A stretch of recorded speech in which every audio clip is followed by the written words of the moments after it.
Hello नमस्कार। आप सभी का स्वागत है हमारे इस चैनल पर, जहां हम most important government schemes cover कर रहे हैं जो आपके आने वाले किसी भी एग्जाम के लिए मोस्ट इम्पॉर्टेंट हो सकते हैं। तो आज हमारे इस सीरीज का पार्ट थर्ड है, जिसमें हम अगेन 5 गवर्नमेंट स्कीम्स को देखेंगे, किस लिए वो इम्पोर्टेंट रही है, किस लिए वो न्यूज़ में आई है, और उसके बैकग्राउंड और उसमें क्या पॉसिबिलिटी है उसके बारे में आज हम डिस्कस करने वाले हैं। तो आइए शुरू करते हैं आज का हमारा सेशन। और ये गवर्नमेंट स्कीम का, जैसा कि आप देख रहे हैं, पार्ट थर्ड होने वाला है। इसके पहले की स्कीम आप जाके जरूर रेफर कर सकते हैं, जो भी हम डेली लाइफ में या डेली आपके 5-5 स्कीम्स को कवर कर रहे हैं। तो सबसे पहला स्कीम देखें तो यहाँ पर अभी सरकार ने रिसेंट में ई श्रम नाम की एक स्कीम लॉन्च की है। ई श्रम नाम का पोर्टल भी है। तो ये दोनों चीजें रिलेटेड है। लेकिन ये स्कीम है किस लिए, चाहे वो पोर्टल हो चाहे ई श्रम स्कीम हो। अब देखिए, सबसे पहले अगर बात करें कि ये न्यूज में क्यों आया, क्योंकि अभी आपके union minister of labour and employment and youth affairs Mansukh Mandaviya ने एक स्कीम या प्रोग्राम लॉन्च किया, जिसका नाम इन्होंने क्या रखा है, ई श्रम one stop solution. That means सारी चीजें आपको एक ही जगह पर मिलेगी। तो ई श्रम एक्चुअली है क्या, it is a one stop solution. ये एक आपका सिंगल प्लेटफॉर्म है जहां पर डिफरेंट सोशल सिक्योरिटीज का फायदा आपको मिल सकता है, या सोशल सिक्योरिटी स्कीम के तहत आप एनरोल हो सकते हैं। और ये स्पेशली किसके लिए लाया गया है? ये उसके लिए लाया गया है जो आपके अनऑर्गेनाइज वर्कर्स हैं, और अनऑर्गेनाइज सेक्टर्स के अव्यवस्थित जो भी सेक्टर्स हैं, जिनका जॉब का ना पर्टिकुलर टाइम है, जिनका ना कोई सैलरी फिक्स है, ये अनऑर्गेनाइज सेक्टर्स कहलाता है। तो अनऑर्गेनाइज सेक्टर से जो भी रिलेटेड लोग हैं, उनके लिए सोशल सिक्योरिटी का फायदा कैसे उठाया जाए, और उसके लिए उन्हें अलग अलग प्लेटफॉर्म पे ना जाकर एक ही प्लेटफॉर्म पे सारी सुविधा मिल जाए, इसके लिए सरकार ने ई श्रम पोर्टल लेकर आया। इसीलिए कहा जा रहा है ई श्रम पोर्टल का, अगर आप प्राइमरी पर्पस की बात करेंगे तो प्राइमरी पर्पस क्या है, दैट मीन्स यहाँ पर आप रजिस्ट्रेशन कर सकते हैं। और रजिस्ट्रेशन से होगा क्या, ये एक टाइप का आपको सिंप्लीफिकेशन है। किस चीज का? To simplifying the access to government welfare scheme. That means जो भी गवर्नमेंट की डिफरेंट वेलफेयर स्कीम है, उसको एक्सेस करने का एक आसान तरीका है इस पर रजिस्ट्रेशन के थ्रू। और यही इसका प्राइमरी पर्पस है, और इसीलिए सरकार ने ई श्रम पोर्टल लॉन्च किया है। आगे बढ़ते हैं इसमें। ई श्रम पोर्टल के तहत अब क्यों इसे आप वन स्टॉप सोल्यूशन कह रहे हैं? क्योंकि इसमें कहा है कि वन स्टॉप सोल्यूशन का मतलब एक सीधी सी बात है कि एक प्लेटफॉर्म है जहाँ पर आपको सारी दिक्कतों का सोल्यूशन मिल जाए। इसीलिए इसको वन स्टॉप सोल्यूशन दिया। तो इसमें उन्होंने कहा कि जो डिफरेंट मिनिस्ट्रीज हैं, जितनी भी मिनिस्ट्री है, उन सब का डेटा एक ही प्लेटफॉर्म पे होगा। हम ये कैसे रिपोजिटरी की बात कर रहे हैं, कैसे सिंगल रिपोजिटरी का मतलब क्या है, ये कौन सा अलग डेटा, तो जैसे ई वेलफेयर स्कीम जो सरकार चलाती है, one nation one ration card के तहत लोग इन्वॉल्व होते हैं, मनरेगा के तहत जाते हैं, नेशनल सोशल असिस्टेंस प्रोग्राम लोगों को मिलता है, कैरियर सर्विस है, प्रधानमंत्री श्रम योगी मानधन योजना है। इन सभी को ई श्रम पोर्टल पर इंटीग्रेट कर दिया। मतलब इन सभी की जो भी आपकी फैसिलिटी है वो आपको ई श्रम पोर्टल पर जाके मिल सकती है। और अगर ई श्रम पोर्टल की बात की जाए तो इसे ministry of labour and employment ने 26 अगस्त 2021 को लॉन्च किया था, जिसमें अभी तक 30 करोड़ वर्कर्स रजिस्टर्ड हो चुके हैं, लगभग पिछले 3 सालों में। तो अगर इसके मेन ऑब्जेक्टिव की बात की जाए कि ऑब्जेक्टिव क्या है, तो अभी तक इतना पढ़कर आपको समझ में आ रहा होगा। पहली चीज, वेलफेयर स्कीम का फायदा अनऑर्गेनाइज सेक्टर्स के लोगों तक पहुंच पाए, इसलिए ये स्कीम लाया है। और केवल एक स्कीम की बात नहीं है, यहाँ पर आप मल्टीपल स्कीम्स में इन्वॉल्व कर सकते हैं, आपको अलग अलग विंडो पर जाने की जरूरत नहीं है। तो ये एक आसान तरीका है। अब अगर इसका मेन ऑब्जेक्टिव की बात करें तो ऑब्जेक्टिव इसके अलावा क्या है, एक तो मेन ऑब्जेक्टिव यही है कि लोगों को कहीं ना कहीं वेलफेयर स्कीम से जोड़ा जाए, लोग अवेयर हो पाए। और अवेयर जितना होंगे तो कहीं ना कहीं उनको किसी टाइप का चाहे वो मॉनेटरी सपोर्ट मिल जाए, चाहे उनका वर्क मिल जाए, चाहे उनको जॉब मिल जाए, इस टाइप की चीजें इनहेंस कर सकते हैं। और इसके लिए लोगों को आसान हो जाएगा कि अपनी जो भी इंफॉर्मेशन है वो एक ही जगह पर जाके मिल जाएगी। उससे रिलेटेड सारी जानकारी एक ही जगह में मिल जाएगी। एनरोलमेंट आपका हो जाएगा। तो इस स्कीम का मेन यही फायदा है, ताकि सरकार लोगों तक वेलफेयर स्कीम्स को पहुंच पाए थ्रू ए सिंगल विंडो। तो ये हमारा ई श्रम, और उसके अंदर ई श्रम पोर्टल है जहां पर लोग जाकर रजिस्ट्रेशन करते हैं और इसका फायदा उठाते हैं। बढ़ते हैं अपने नेक्स्ट स्कीम की तरफ। अब ये नेक्स्ट स्कीम आई है समर्थ स्कीम। अब ये न्यूज में इसीलिए अभी आई है क्योंकि गवर्नमेंट ने समर्थ स्कीम का टाइम पीरियड बढ़ा दिया है। पहली बात तो इसका फुल फॉर्म क्या है, किसी भी एग्जाम के लिए आपके लिए फुल फॉर्म मोस्ट इंपॉर्टेंट होता है। Scheme for capacity building in textile sector. Textile sector में कैसे आप कैपेसिटी बिल्डिंग कर सकते हैं, उसके लिए इस स्कीम को लाया गया था, और इसको टाइम जो बढ़ाया गया है मार्च 2026 तक, जिसके तहत एक अंदाजा ये लगाया जा रहा है कि लगभग 3 लाख पर्सन को स्किलफुल करके उनको रोजगार प्रोवाइड किया जाएगा। और इसके लिए सरकार ने लगभग 500 करोड़, दैट मीन्स 495 करोड़ रुपए की धनराशि रिलीज की है। तो सबसे पहली चीज full form scheme for capacity building, कैसे हम टेक्सटाइल सेक्टर्स को बढ़ावा दे सकते हैं, और उसमें लोगों को अगर स्किल मिल जाए तो लोगों की जॉब मिल सकती है, ताकि वो फाइनेंशियल इंडिपेंडेंट हो पाए। इस स्कीम का मेन अगर एम की बात करें तो ये इंकरेज करना चाहता है एंड सपोर्ट इंडस्ट्री। इंडस्ट्रीज को सपोर्ट कराने का एक तरीका है, ताकि इंडस्ट्रीज आगे बढ़कर जॉब क्रिएट करें, और एक बेहतर दैट मीन्स लोगों के लिए अपॉर्चुनिटी तैयार हो पाए। जॉब से रिलेटेड स्किल मिलेगी तो जाहिर सी बात जॉब मिलेगी, जॉब मिलेगी तो कहीं ना कहीं फाइनेंशियल स्टेबल हो पाएंगे।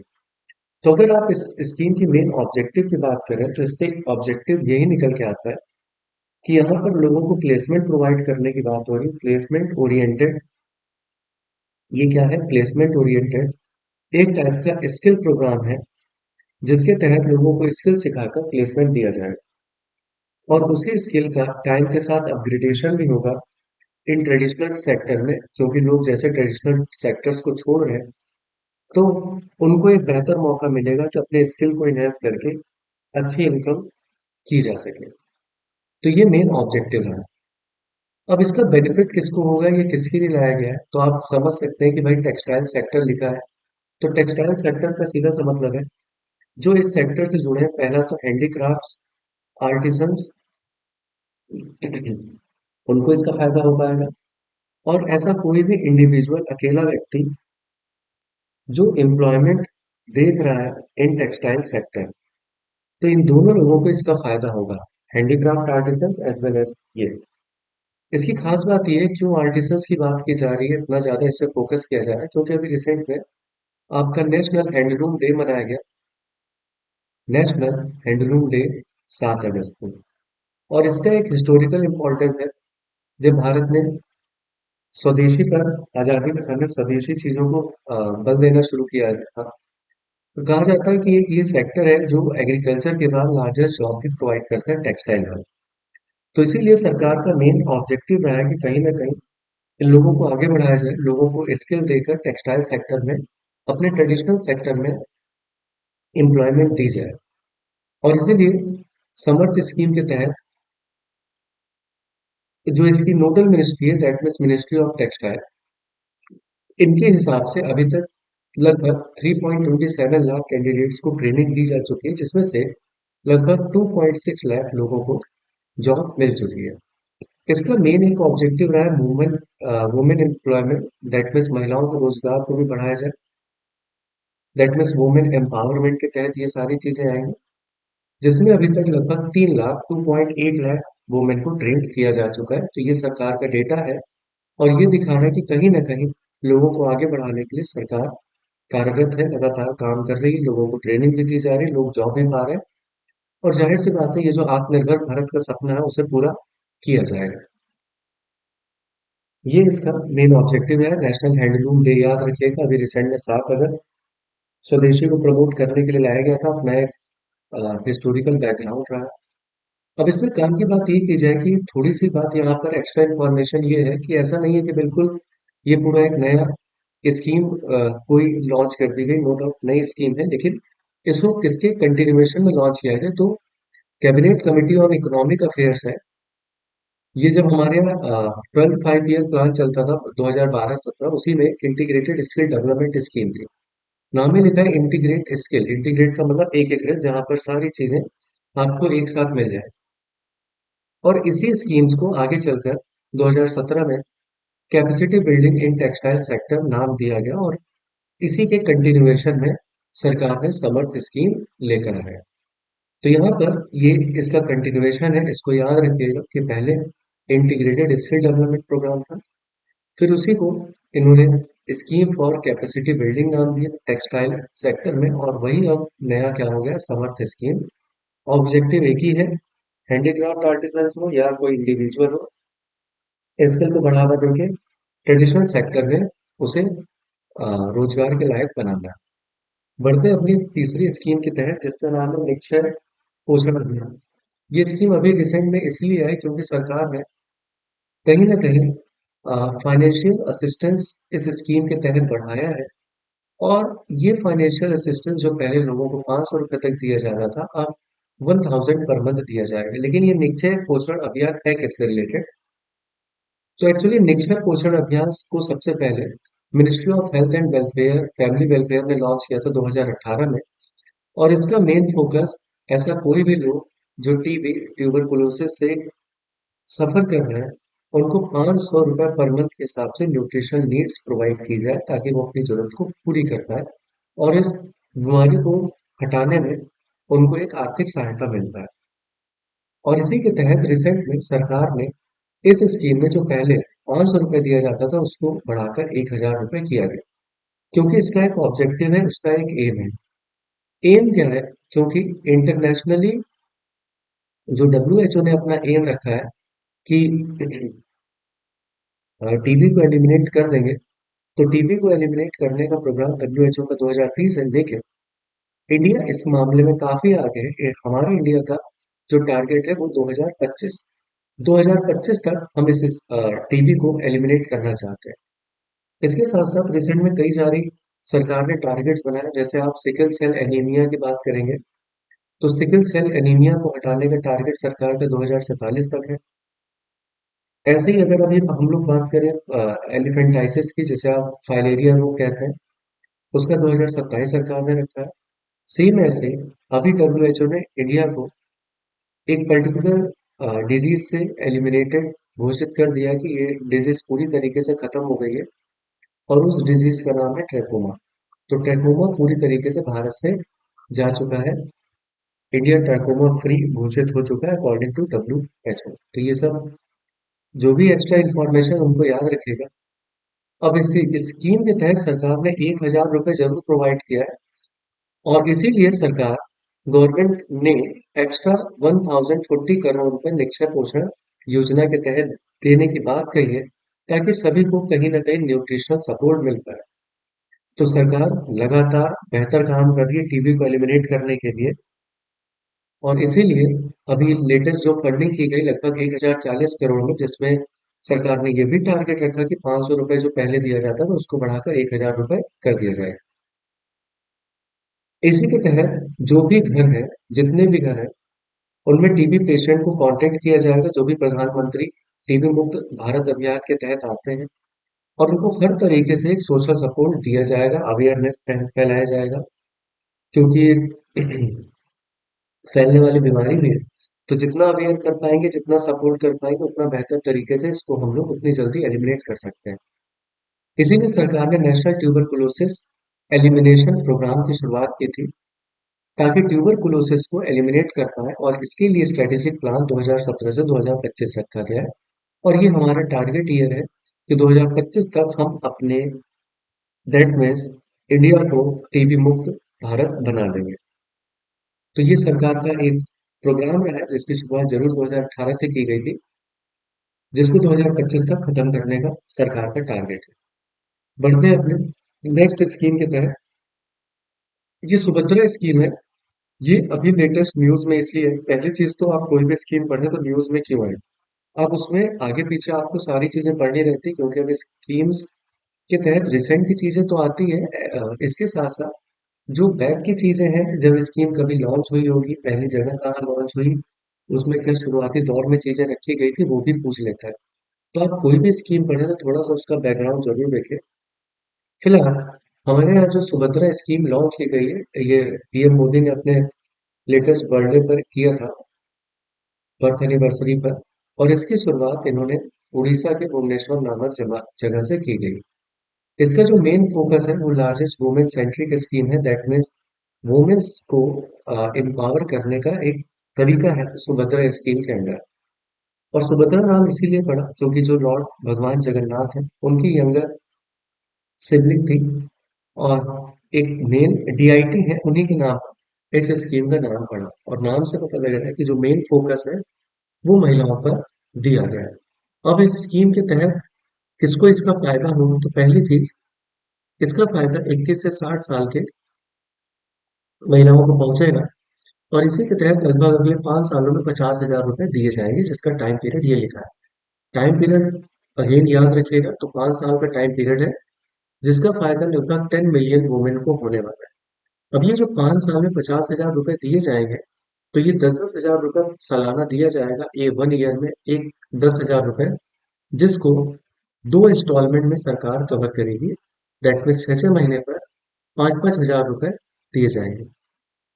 तो कुल मिला के 10,000 रुपए एक साल में, 50,000 रुपए 5 साल में, और 5-5 हजार रुपए की किस्त एक साल में 2 बार दी जाएगी। तो वो बात यहाँ पर लिखी गई है, लेकिन इसका फर्स्ट इंस्टॉलमेंट सरकार ने कब रिलीज किया ये आपको जानना जरूरी है। दैट मीन्स 10,000 रुपए प्रोवाइड किए जाएंगे दो इक्वल इंस्टॉलमेंट में, और वो इक्वल इंस्टॉलमेंट 5-5 हजार रुपए के होंगे। और फर्स्ट इंस्टॉलमेंट राखी पूर्णिमा पर सरकार ने प्रोवाइड कर दिया है। और second instalment international women's day को दिया जाएगा हर साल 8 तारीख को, दैट मीन्स 8 मार्च को। तो ये चीज जरूर याद रखिएगा कि second instalment international women day के मिलेगा, वुमेन डे पर मिलेगा, जिसकी तारीख 8 मार्च। स्कीम के तहत डिजिटल ट्रांजैक्शन, ऐसे कोई भी पर्टिकुलर ग्राम पंचायत में जो भी लोग डिजिटल ट्रांजैक्शन कर रहे हैं, उनको एडिशनल बेनिफिट मिलेगा, जिसके तहत लगभग 500 रुपए प्रोवाइड किए जाएंगे। ठीक है, तो 100 वुमेन जो होंगी, जो टॉप 100 वुमेन है, जो सबसे ज्यादा डिजिटल ट्रांजैक्शन कर रही हैं, उनको 500 रुपए तक एडिशनल बेनिफिट्स भी दिया जाएगा, जो सब जिनके पास सबसे ज्यादा डिजिटल ट्रांजैक्शन किया जाएगा। तो ये भी एक तरीका है ताकि आप डिजिटल ट्रांजैक्शन को बढ़ावा दे सकें। एक साथ सरकार दो तीन चीजें, सेल्फ इंडिपेंडेंसी भी हो जाए, डिजिटल ट्रांजैक्शन कर रहे हैं तो उनको भी कुछ एडिशनल सपोर्ट मिल पाए, ताकि ये जो डिजिटल इंडिया या डिजिटल भारत की तरफ इंडिया बढ़ रही है उसको प्रमोट किया जा सके। अब इस स्कीम का फायदा किसको नहीं मिलेगा, तो नो डाउट ये स्कीम वुमेन सेंट्रिक है, पर इसका ये मतलब नहीं कि सभी महिलाएं इसके तहत इनरोल होकर इसका फायदा उठा सकती हैं। अब इसमें साफ साफ बोला गया कि ऐसी कोई भी महिला जो आर्थिक रूप से मजबूत है, सरकारी एम्प्लॉयमेंट में है, या इनकम टैक्स दे रही है, वो इस स्कीम का फायदा नहीं उठा सकते। तो इनकम टैक्स देने वाले, जाहिर सी बात है इनकम टैक्स एक अच्छा खासी इनकम आ रही है, सरकारी एम्प्लॉयमेंट में तो भी उसका फायदा नहीं उठा सकते, और अच्छे आर्थिक स्थिति से बिलोंग करती हैं तो उसके लिए भी नहीं।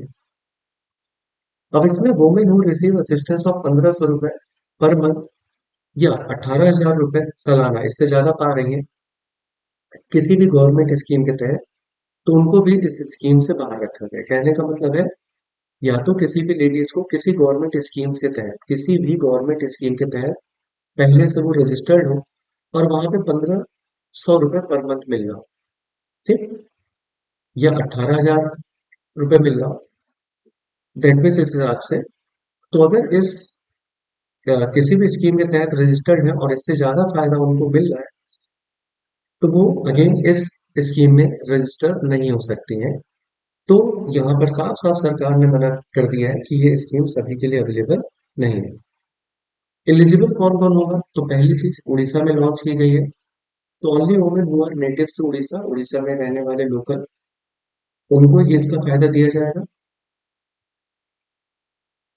और इसके लिए वुमेन्स का नाम राशन कार्ड पे जरूर होना चाहिए, लिंक्ड होना चाहिए, तभी उनको इसका फायदा मिल पाएगा। Total family income 2.5 lakh per year से ज्यादा नहीं होनी चाहिए।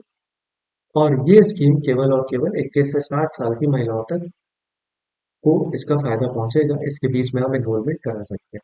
21 से कम नहीं, 60 से ज्यादा नहीं। तो ये 4 पॉइंट जरूर याद रखिएगा, उड़ीसा में है। दूसरा, राशन कार्ड पे नाम अंकित होना चाहिए। 2.5 लाख से ज्यादा सालाना इनकम नहीं होनी चाहिए। और वुमेन की एज 21 से 60 होनी चाहिए। इसके बाद हम अपने अगले स्कीम की तरफ बढ़ते हैं, मोस्ट इंपॉर्टेंट स्कीम। अब ये मोस्ट इंपॉर्टेंट स्कीम क्यों है? क्योंकि रिसेंट में स्वच्छ भारत मिशन ने अपने 10 साल पूरे कर लिए। कोई भी स्कीम 10 साल 5 साल पूरी करती है तो वो आपके लिए अल्टीमेटली इंपॉर्टेंट हो जाती है। और जाहिर सी बात है, स्वच्छ भारत मिशन गांधी प्रिंसिपल के तहत आता है, इंडिया को साफ सुथरा बनाया जाए। और इसीलिए सरकार ने 2 अक्टूबर 2014 में इस स्कीम की शुरुआत की गई थी और फाइनली 2024 तक इसके 10 साल पूरे हो गए। और इस साल 155 गांधी जयंती पर स्वच्छ भारत दिवस को पूरे 10 साल सरकार ने सेलिब्रेट किए हैं। और इसीलिए एक ये बढ़िया इनिशिएटिव है जो सारी चीजें प्रमोट करता है। और इसीलिए सरकार ने यहाँ पर एक पर्टिकुलर ऑब्जेक्टिव या ये बोल लीजिए थीम, एक बोल लीजिए, स्वभाव स्वच्छता संस्कार स्वच्छता। दैट में स्वच्छता आपके स्वभाव में भी होना चाहिए और ये संस्कार के थ्रू दिखना चाहिए। तो हमारी आपकी नैतिक जिम्मेदारी है कि अपने आसपास सफाई को बनाए रखें। और इसीलिए सरकार ने भी स्वच्छ भारत मिशन लाया है। मेन एम या ऑब्जेक्टिव यही है, एक अवेयरनेस प्रोवाइड की जाए कि सफाई प्रोवाइड करना किसी पर्टिकुलर ग्रुप का काम नहीं, या इसके लिए कोई पर्टिकुलर ग्रुप आएगा और फिर आपको सफाई प्रोवाइड करके देगा। तो ऐसा कुछ नहीं है, आप इसके लिए खुद जिम्मेदार हैं। अपने आसपास की चीजों को साफ सुथरा रखें। जितना साफ सुथरा रखेंगे उतना सफाई के लिए लोग मोटिवेट होंगे। दैट मीन्स सफाई के साथ साथ आपका इन्वायरमेंट भी साफ सुथरा रहेगा, जो कि हमारे लिए मोस्ट इम्पॉर्टेंट है। तो ये एक अवेयरनेस कैंपेन कह सकते हैं और है भी, जो कि एक बेटर इंडिया बनाने का तरीका है, लोगों के खुद के द्वारा, लोगों की भागीदारी के द्वारा। इसीलिए प्रधानमंत्री खुद आगे आते हैं, इसमें पार्टिसिपेट करते हैं, डिफरेंट मिनिस्ट्रीज इसमें पार्टिसिपेट करते हैं ताकि लोगों को अवेयर किया जा सके। अब इसमें अगर मेन कुछ पॉइंट्स देखा जाए तो वो पॉइंट्स ये है कि पिलर्स की बात की जाए तो इसमें दो चार पिलर हैं जो आपके लिए इंपॉर्टेंट है। जैसे सबसे पहले सफाई का टारगेट लेके चलना। श्रमदान आपका कितना इसमें कंट्रीब्यूशन होगा। सफाई मित्र सुरक्षा शिविर लगाए जाएंगे ताकि हेल्थ चेकअप और सोशल सिक्योरिटी कवरेज किया जा सके। और इसके लिए स्वच्छता में जन भागीदारी, बिल्कुल ये मोस्ट इम्पॉर्टेंट चीज है। जब तक भागीदारी नहीं होगी, हमारा आपका कंट्रीब्यूशन नहीं होगा, तब तक इस टाइप की चीजों को ग्राउंड लेवल पे उतारा नहीं जा सकता है। तो यहाँ पर स्वच्छता में भागीदारी, दैट मीन्स पब्लिक पार्टिसिपेशन होना मोस्ट इम्पॉर्टेंट है। अब अगर इसके थीम्स की बात करें तो सालों से ये जो स्कीम शुरुआत हुई है लोगों को मोटिवेट करने की, इसके तहत कई सारे टाइम टू टाइम थीम दिए गए। और तो अगर 2024 की बात की जाए तो स्वभाव स्वच्छता संस्कार स्वच्छता, 2023 में गार्बेज फ्री इंडिया। कहने का मतलब थीम भी अपने आप में इम्पोर्टेंट है। इसका कहने का मतलब ये है कि बाहर से नहीं आएगा, ये आपके अंदर की चीज है। जितना आप इसे बढ़ाएंगे उतना आप इसकी तरफ मोटिवेट होंगे और लोगों को मोटिवेट करेंगे कि सफाई करना या सफाई रखना हमारा एक प्राइमरी ऑब्जेक्टिव होना चाहिए। तो ये आपके संस्कार में ही होना चाहिए कि आप साफ सफाई को प्राथमिकता दें। अब अगर इसमें कुछ एडिशनल इंफॉर्मेशन की बात करें तो एडिशनल इंफॉर्मेशन ये है कि इस स्कीम के तहत दो सब स्कीम्स और आती हैं और दोनों ये सेंट्रली स्पॉन्सर्ड स्कीम है। ये चीज थोड़ा सा याद रखिएगा, सेंट्रली स्पॉन्सर्ड स्कीम होती है, सेंट्रल सेक्टर स्कीम होती है। सेंट्रल सेक्टर स्कीम में पूरा पैसा सरकार देती है। सेंट्रली स्पॉन्सर्ड में कुछ पार्ट जैसे 60-40 का रेशियो हो जाता है सेंट्रल और स्टेट का। हिली एरियाज है, पहाड़ी क्षेत्र है, तो वहां पर 90-10 का हो जाता है, मतलब 90 सरकार देगी सेंट्रल गवर्नमेंट और 10 वहां की स्टेट गवर्नमेंट। इसी के तहत कौन कौन सी दो स्कीम्स है? एक स्वच्छ भारत मिशन ग्रामीण है, जो कि मिनिस्ट्री ऑफ जल शक्ति के अंदर आता है। इसका सरकार ने फेज 2 लॉन्च कर दिया है इस 5 सालों के लिए, 2021 से लेकर 2025 तक। इसके साथ साथ स्वच्छ भारत मिशन शहरी है, जो कि महुआ के अंदर आएगा, कहा जाएगा ministry of housing and urban affairs. और इसका सरकार ने जो फेज 2 लॉन्च किया है, ये कंटिन्यू रहेगा 2026 तक। टाइम जरूर याद रखें। तो स्वच्छ भारत मिशन में दो स्कीम है, स्वच्छ भारत मिशन ग्रामीण, स्वच्छ भारत मिशन अर्बन। मिनिस्ट्रीज जरूर याद रखिएगा, दोनों अलग अलग मिनिस्ट्रीज कंट्रोल कर रही है। जैसे यहाँ पे मिनिस्ट्री ऑफ जल शक्ति है और यहाँ पे ministry of housing and urban affairs है। इस स्कीम के तहत अगर बात की जाए, कुछ मेजर ऑब्जेक्टिव सरकार ने लॉन्च किया है। दैट मीन्स सैनिटेशन, साफ सफाई को बढ़ावा देने के लिए लगभग 9600 करोड़ रुपए सरकार ने रिलीज किए हैं। और इस स्कीम के तहत जो 6800, 9600 करोड़ है, 9600, जिसमें से 6800 करोड़ ये अर्बन वाटर, शहरी वाटर एंड सीवेज सिस्टम को प्रमोट करने में जाएगा। और इसके लिए सरकार ने जो एक स्कीम लाई थी, Atal mission for rejuvenating urban transformation, ताकि हम अपने शहरी क्षेत्रों को प्रमोट कर पाए, शहरी क्षेत्रों को साफ सुथरा बना पाए। तो इसीलिए इसका मिशन का नाम ही था। इसका फुल फॉर्म याद रखिएगा, Atal mission for rejuvenation and urban transformation. That means शहरों का कायाकल्प कैसे किया जा सके, उसको यहाँ पर सरकार ने प्रमोट करने के लिए लगभग 1600 करोड़ रुपए इशू किए। और इसके लिए 10 प्रोजेक्ट्स को लॉन्च किया है, जिसका मेन एम केवल वाटर क्वालिटी और वेस्ट मैनेजमेंट करना होगा गंगा बेसिन के किनारे। और इसके लिए सरकार ने लगभग 1550 करोड़ रुपए इशू किए। और ये जो भी गंगा सफाई योजना है, ये सरकार के national mission for clean Ganga programme के तहत लाया गया था। इसके अंतर्गत 15 कंप्रेस्ड बायोगैस बनाए जाएंगे, जिसके लिए 1332 करोड़ रुपए सरकार ने गोवर्धन स्कीम के तहत लाए। तो एक ही स्कीम के अंदर चार पांच स्कीम कवर हो रही है। गोवर्धन स्कीम किससे रिलेटेड है? गंगा सफाई भी आ गया। अमृत मिशन, ताकि लोगों को साफ drinking water sewage treatment provide किया जा सके। तो कुल मिलाकर सरकार का एम है स्वच्छ भारत को प्रमोट किया जाए और इसमें हर एक की भागीदारी को बढ़ावा दिया जाए। अब अगर इसमें कुछ एडिशनल इंफॉर्मेशन की बात करें, तो देखिए कुछ एडिशनल इंफॉर्मेशन भी है। अब वो एडिशनल इंफॉर्मेशन क्या है? देखिए, मेन स्वच्छ भारत मिशन 2 के तहत सरकार ने एक चीज प्रमोट की है। वो एक चीज क्या है? दैट मीन्स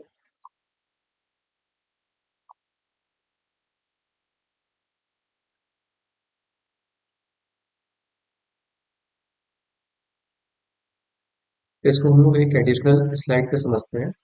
वो एक्स्ट्रा चीज क्या है यहाँ पर? पहली चीज, यहाँ पर 3 पिलर्स को नाम दिया गया, जो आपने देखा। पहला पिलर क्या है? स्वच्छता की भागीदारी, लोगों की भागीदारी होनी चाहिए। दूसरा क्या है? संपूर्ण स्वच्छता पर फोकस होना चाहिए। संपूर्ण स्वच्छता, दैट मीन्स सफाई रखना कोई एक दिन का काम नहीं। दूसरा, सफाई मित्र प्रमोट किए जाएंगे। और इसके साथ साथ सुरक्षा शिविर भी लगाया जाएगा, ताकि लोगों की हेल्थ जांच हो पाए। और इसीलिए सरकार ने स्वच्छ भारत मिशन 2.0 भी लॉन्च किया है। अब अगर इसमें कुछ एडिशनल इंफॉर्मेशन आप देखेंगे, तो एडिशनल इंफॉर्मेशन क्या निकल कर आती है? देखिए, सफाई का हेल्थ से डायरेक्ट रिलेशन है।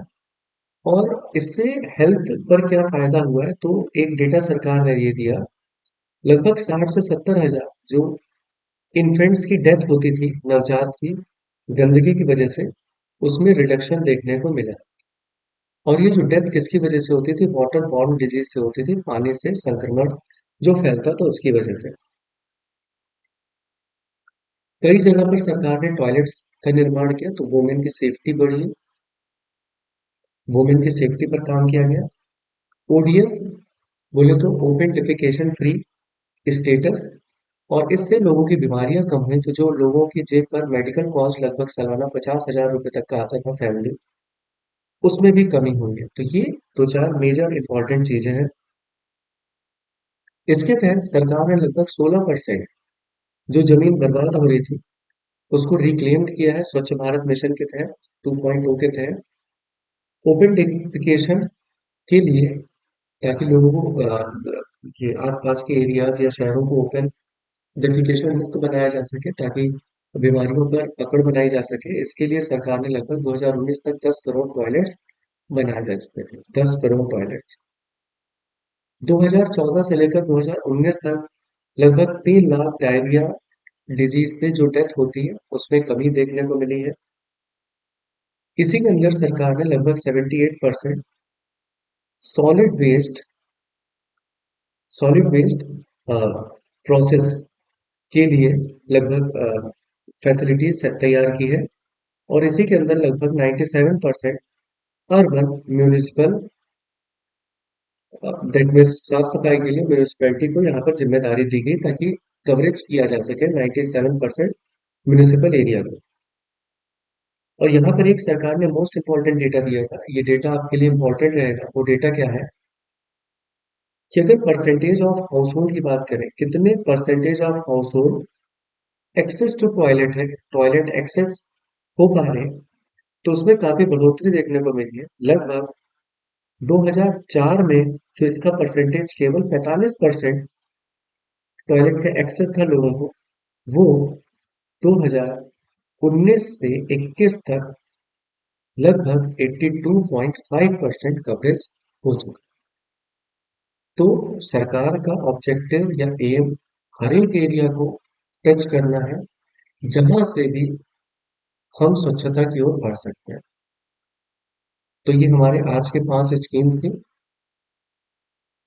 तो इसके लिए हमारे साथ जुड़ने के लिए थैंक यू। इसको देखें, रिवाइज करें एंड सब्सक्राइब दी चैनल, और इसको जितना ज़्यादा हो पाए शेयर करें, ताकि हम और ऐसे इंफॉर्मेशन आगे कंटिन्यू रखें। तो आज के लिए इतना ही। Thank you.